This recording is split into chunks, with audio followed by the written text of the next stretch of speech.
प्रश्नावली 13.2 सवाल है, एक ठोस एक अर्धगोले पर खड़े एक शंकु के आकार का है। तो अर्धगोले पर, ये अर्धगोला है आपका, इस पर एक शंकु खड़ा है जिसकी त्रिज्याएं r बराबर 1 सेंटीमीटर और शंकु की ऊंचाई उसकी त्रिज्या के बराबर है। तो ऊंचाई बराबर त्रिज्या बराबर 1 सेंटीमीटर। तो इस ठोस का आयतन पाई के पदों में निकालना है। तो इसकी ऊंचाई 1 सेंटीमीटर है और त्रिज्या भी 1 सेंटीमीटर है। तो आयतन निकालना है। तो ठोस का आयतन क्या होगा? ठोस का आयतन बराबर क्या है? अर्धगोला है तो अर्धगोले का आयतन, अर्धगोले का आयतन धन शंकु का आयतन,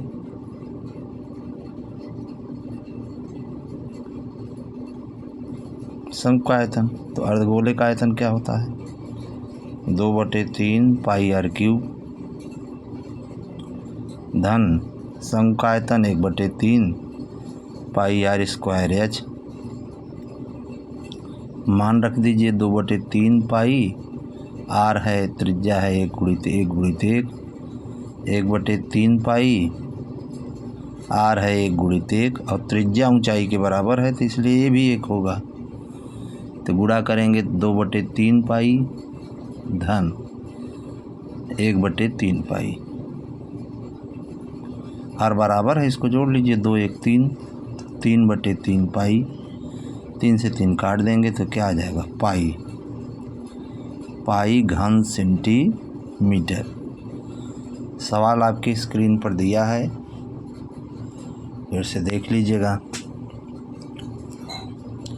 सवाल नंबर 2 देखिए, एक इंजीनियरिंग के विद्यार्थी रचेल से एक पतली एल्युमिनियम की शीट का प्रयोग करते हुए एक मॉडल बनाने को कहा गया जो एक ऐसे बेलन के आकार का है जिसके दोनों सिरों पर 2 शंकु जुड़े हैं।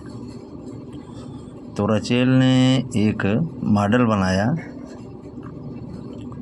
जो बेलन है, ये बेलन,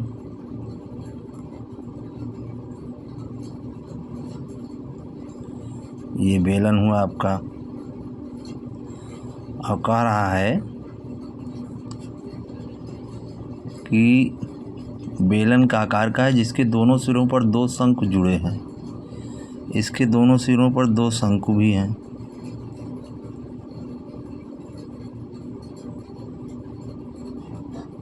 ये शंकु इधर, एक शंकु इधर। चित्र थोड़ा छोटा हो गया है, एक शंकु इधर हो गया।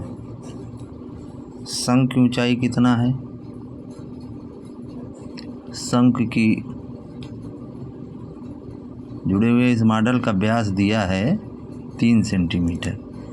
इस मॉडल का जो व्यास है ये 3 सेंटीमीटर है। तो व्यास दिया है, व्यास बराबर 3 सेंटीमीटर। तो त्रिज्या कितना हो जाएगा? 3/2 सेंटीमीटर।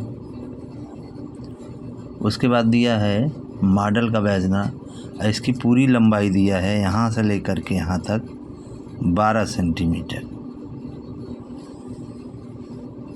और शंकु की ऊंचाई 2 सेंटीमीटर है प्रत्येक शंकु की। तो इस शंकु की ऊंचाई ये 2 है इधर और 2 इधर है। तो शंकु की ऊंचाई, प्रत्येक शंकु की ऊंचाई बराबर 2 सेंटीमीटर। तो बेलन की ऊंचाई कितना हो जाएगा? बेलन की ऊंचाई h बराबर 2 इधर निकल गया, 2 इधर निकल गया, तो 12 में से 2 और 2 4 निकल गया, तो 12 -2 -2 बराबर 12 में से 2 और 2 घटाएंगे 4 आएगा, अर्थात 12 माइनस 4 बराबर कितना आ जाएगा 8 सेंटीमीटर। तो अंतर्विष्ट हवा का मतलब यह हुआ कि इसमें हम पूछ रहा है कि आयतन उसका, तो दोनों शंकुओं का आयतन निकाल लीजिए और बेलन का आयतन निकाल लीजिए। ठीक है, तो यही दोनों पूछ रहा है।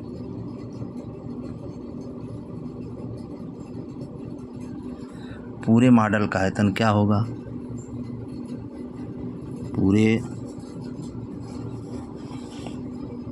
पूरे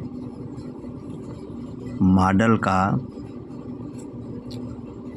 आयतन बराबर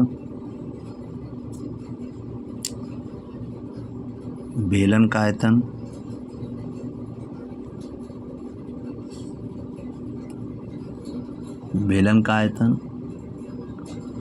धन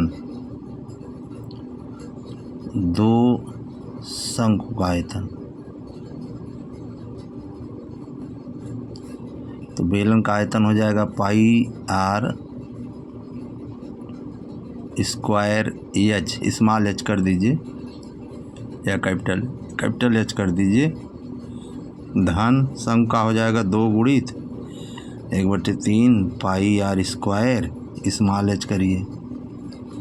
तो चाहे त्रिज्या बराबर है, पाई कॉमन ले लीजिए, आर कितना है? आर है 3/2,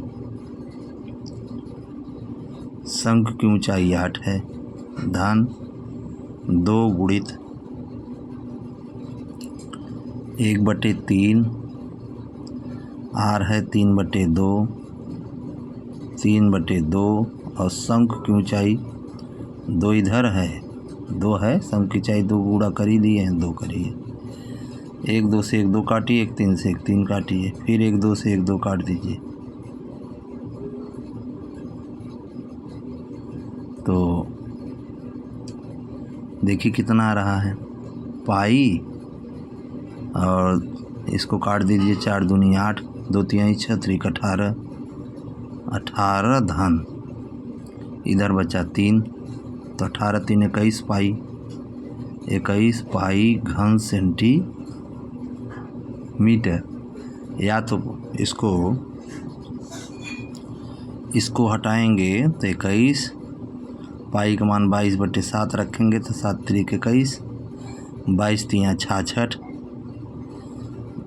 घन सेंटीमीटर।